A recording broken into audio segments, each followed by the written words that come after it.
Bumalik na si Madam. Hello, Mina. Ngiti? Ay, ako. Hello, Mina. Kumusta kayo? Gising dito. Sana hindi umulan.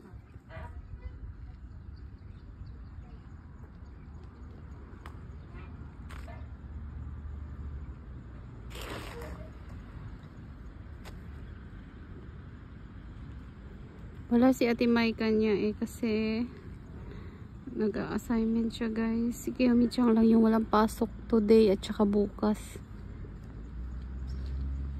Wala siyang pasok 2 araw.